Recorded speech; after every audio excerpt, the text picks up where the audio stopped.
zusammen und willkommen zu einem neuen ASMR-Song-Video und heute nach langer Zeit mal wieder auf Deutsch.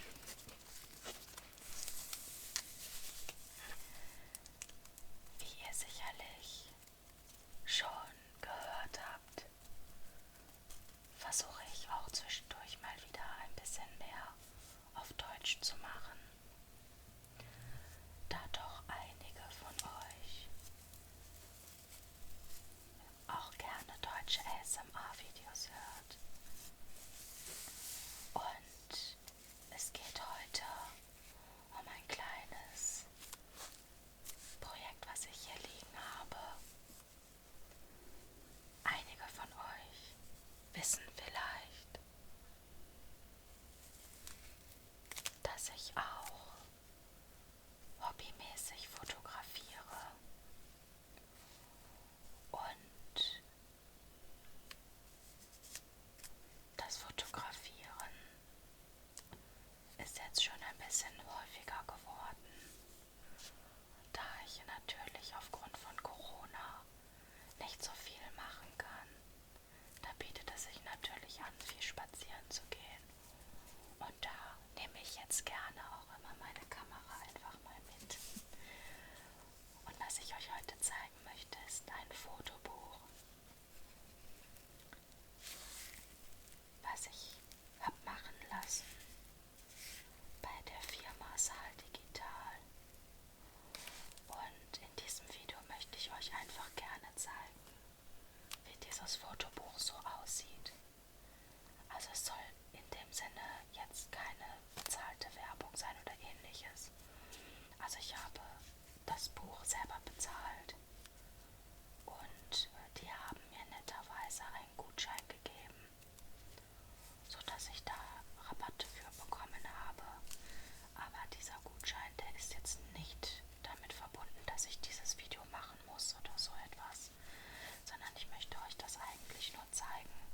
Und vor allen Dingen möchte ich euch meine Bilder zeigen, falls ihr die nämlich noch nicht kennt. Also ich öffne das jetzt mal für euch.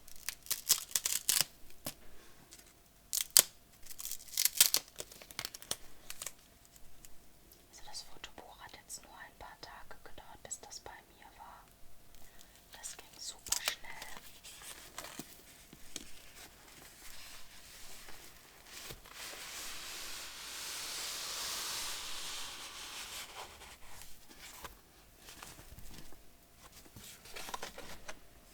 So, schaut euch das mal an. Also, wir haben hier, falls ihr das sehen könnt, eine dicke Acrylplatte drauf. Hier habe ich ein Bild von meiner Kirschbaumblüte.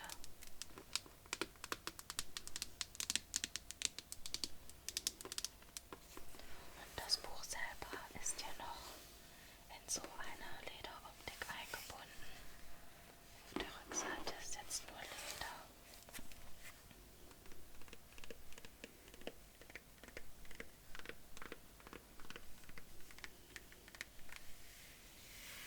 Das ist wirklich sehr schön eingebunden. Mit sehr viel Liebe zum Detail, würde ich sagen. Und wir schauen uns das jetzt einfach mal an.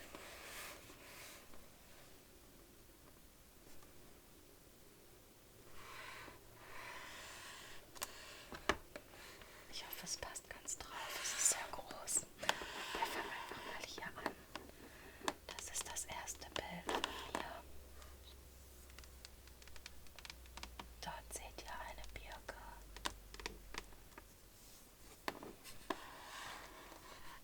Ich lege es besser. So.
sehr, sehr heiß war. Aber ich fand das irgendwie trotzdem schön und die Farbe ist auch nett. Und wenn man genau hinsieht, also es sieht quasi so aus, als hätte der Baum so, ja, so richtig wie Sonnenbrand, so wie bei uns Menschen, wenn sich dann so die einzelnen Hautschüppchen so lösen. Und dieser Baum hier, der ist völlig überwuchert mit Fremdwurzeln. Also der wird stark als Rankehilfe benutzt, wahrscheinlich hier für diese Efeu-Pflanzen. Und das ist sehr markant ausgeprägt und das fand ich so schön irgendwie. Das war jetzt auch noch im Winter. Wie ihr sehen könnt, liegt da noch ein bisschen Schnee auf dem Baum. Okay, ich zeige euch jetzt Bilder von meiner Schwester und sie wird mich dafür hassen, das weiß ich jetzt schon, aber naja, sie muss da jetzt durch.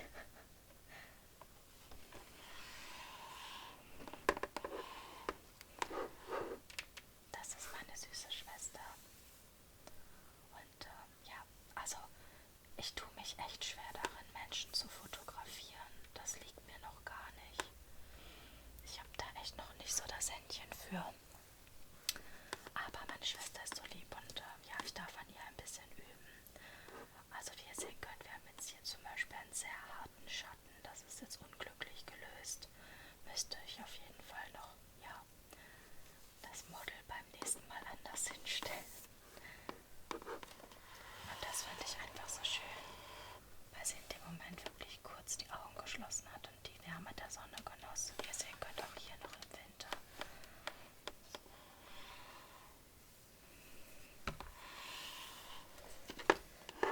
Hier einfach auch nochmal ein Familienbild. Das jetzt natürlich mit dem Selbstauslöser, denn hier bin ich. Mich kennt ihr ja schon.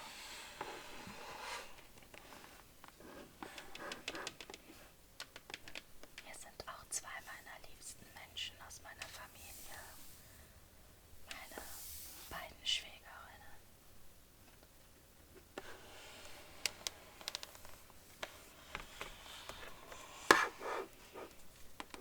Und hier haben wir jetzt einen wunderschönen Sonnenuntergang. Und ich liebe das einfach. Ich wollte diese Weite haben, weil dieser Sonnenuntergang wirklich über den ganzen Himmel hinweg strahlte und die Wolken so richtig schön bunt einfärbte. Also der Boden, der ist wirklich hier unten direkt von dem Bild, ne? Da war auch noch ein bisschen Schnee und die Bäume hatten auch noch keine Blätter. Und das war einfach so ein angenehmes, schönes, warmes Licht. Das fand ich sehr schön. Deshalb musste ich das unbedingt hier in diesem Buch drucken. Das ist auch ein Sonnenuntergang, wie ihr sehen könnt. Und hier war die Sonne kurz davor, hinter den Bäumen zu verschwinden. Und genau in dem Moment, als sie sich hier so süß eingekreist hatte, habe ich ja genau den Moment erwischen können, bevor sie wirklich abgetaucht ist. Und die Bilder sind auch wirklich schön gedruckt, also da ist jetzt nichts pixelig oder ähnliches. Also ich bin echt überzeugt davon, dass man damit wirklich, wenn man jetzt Fotograf ist und man braucht so ein Portfolio, so ein Vorzeigebuch, also da kann man echt nichts falsch machen, wenn man sich dann da für so ein Buch entscheidet. Also es ist echt toll. Also ich finde die, wie gesagt, diese dicken Seiten, also ich kann die gar nicht biegen, die sind wirklich sehr, sehr dick. Die sind richtig toll, weil die gehen nicht so schnell kaputt oder franzen an den Ecken aus, finde ich. Also da kann man echt lange was von haben. Gehen wir mal weiter. Das ist eines meiner Lieblingsbilder. Ich hoffe, ich kriege das irgendwie drauf. So, ich zeige euch das jetzt leider mal so, weil ich habe das nämlich über beide Seiten drucken lassen. Das ist nämlich der Kirschbaum aus meinem Garten. Und ich finde, das kommt echt toll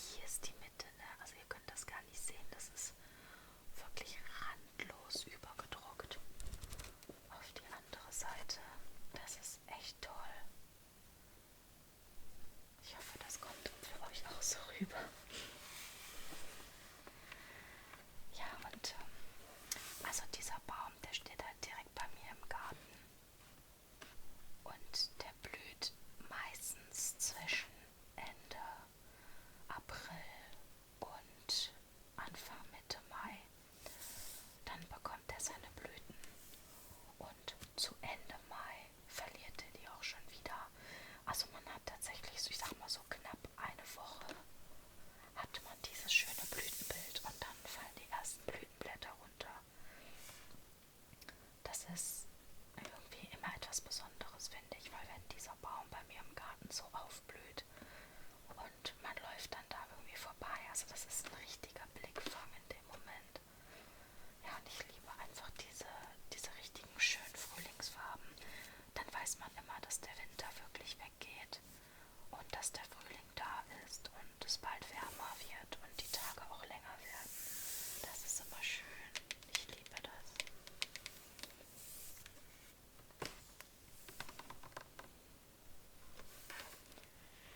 Auf dieses Bild hier bin ich auch sehr stolz. Ein kleiner Vogel. Ich habe auch extra nachgeguckt, was das für ein Vogel ist. Also das ist eine Mönchsgrasmücke. Eine süße Mönchgrasmücke. Und der war wirklich so klein. Ich habe den erst gar nicht gesehen. Dann hatte mein Mann noch gesagt, guck mal, der sitzt da unten im Gebüsch. Und dann habe ich noch gesagt, ach Mist, da komme ich ja gar nicht dran mit der Kamera. Der saß da wirklich richtig drin und hat sein Abendlied gesungen. Dadurch, dass ich aber näher gekommen bin, ist er noch weiter ins Gebüsch rein. Und dann bin ich einfach davor hocken geblieben und dachte, komm, warte mal geduldig. Und dann hüpfte er auf der anderen Seite raus. Und genau in dem Moment konnte ich ihn einmal knipsen und hier ist er auch schon.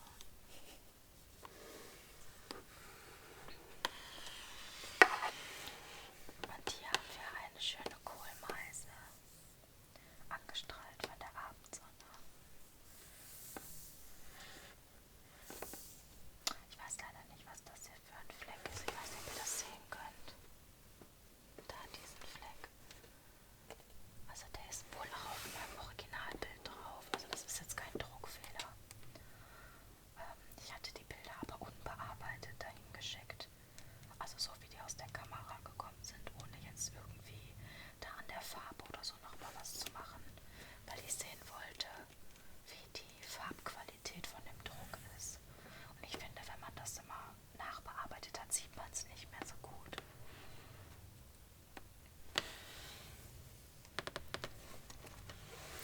Also das sind auch meine absoluten Lieblingsbilder. Ich muss es mal so halten, sonst habt ihr von den Lampen noch das Licht hier drauf. Also diese Bilder habe ich auch mit meiner Kamera gemacht. Ich fotografiere mit einer Canon EOS 1200D.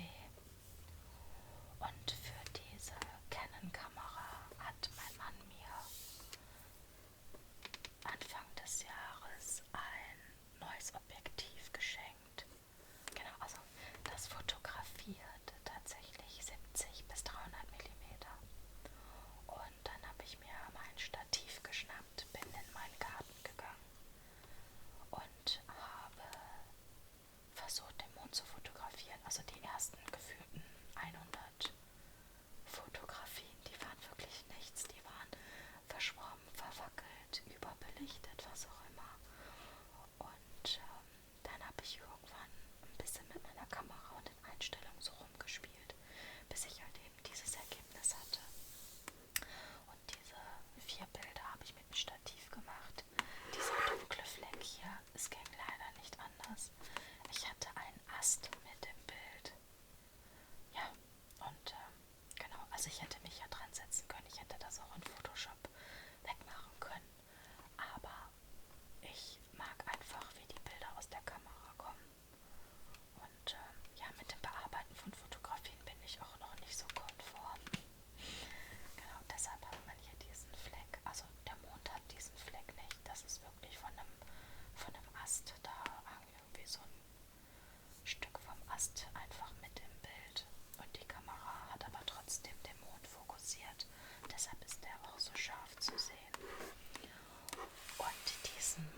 näher dran und habe gesehen, dass das halt Erdkröten sind, die sich gerade in ihrer Paarungszeit befinden. Und das Männchen, das sitzt tatsächlich immer oben. Und das Weibchen, das ist immer das untere, das muss das Männchen quasi tragen. Genau, und die waren halt wirklich mitten auf der Straße. Zum Glück kam zu dem Zeitpunkt kein Auto. Ich habe mich wirklich flach auf den Boden gelegt. Ich habe kurz dieses Bild geschossen, bin danach dann direkt aufgestanden, habe die beiden geschnappt und auf die andere Seite dann wieder ins Gras gesetzt, damit denen nichts passiert. Also ich hoffe, dass die nicht kehrt gemacht haben und wieder auf die Straße gelaufen sind. Also ich hoffe, sie haben es überlebt. Und hier auch eines meiner absoluten Lieblingsbilder. Dieser Höckerschwan. Also ich wohne direkt in der Nähe von einem See. Und wir haben hier zu Spitzenzeiten wirklich, glaube ich, 15 oder 17 Schwäne gehabt. Und die kann man wirklich immer wieder fotografieren und die sind einfach nur so schön. Also ich liebe das echt. Hier kam jetzt auch die Nachmittagssonne so schön von vorne. Man sieht, dass die schon einen ziemlich tiefen Stand hatte. Und die hat unseren Schwan hier einfach wunderbar erleuchtet. Und er war so freundlich stillzuhalten, sodass ich ein Foto machen konnte.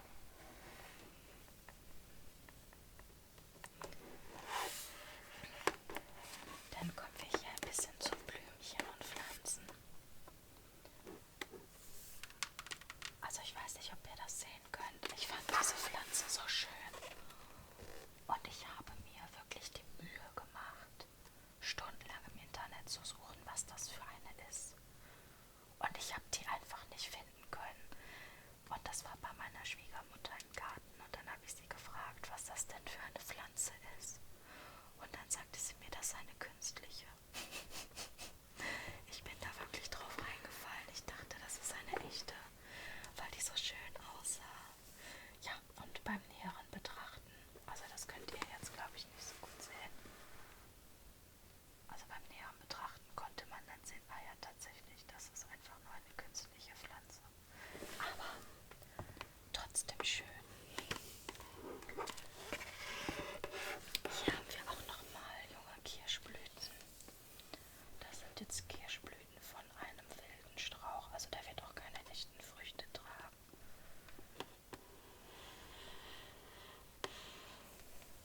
Und nun kommen wir auch schon zu den letzten beiden Seiten. Hier habe ich nochmal 2 Bilder ausgewählt. Ich wollte auch mal welche in kleiner haben und mal gucken, wie die so sind. Hier haben wir einmal ein Rotkehlchen, auch ein ganz süßes Exemplar. Und natürlich auch ein Hahn oder ein Huhn. Ne, das ist ein Huhn, ne? Genau. Ich glaube schon, ich weiß es nicht. Auf jeden Fall auch sehr schön, quasi so ein seitliches Profil. Und die leben bei uns hier in der Nähe auf einem Bauernhof.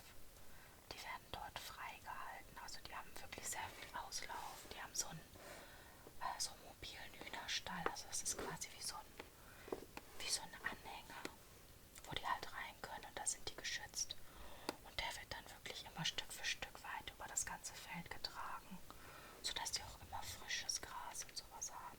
Also das ist echt toll, denen geht's da richtig gut. Man kann da auch jederzeit hinfahren und gucken. Und die werden auch nicht irgendwie gemästet oder so. Also die leben da wirklich ein sehr, sehr glückliches Leben und das gefällt mir sehr gut. Und hier habe ich noch einfach mal ein paar Gänseblümchen auf meiner Wiese im Garten fotografiert.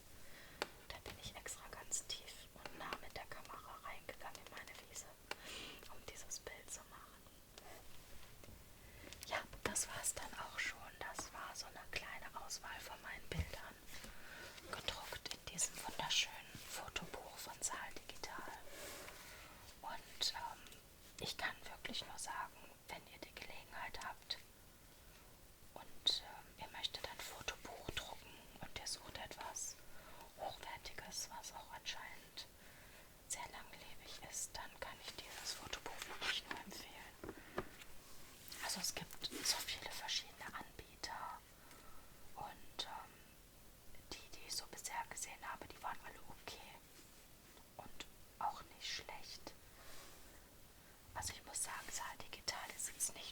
kostengünstig.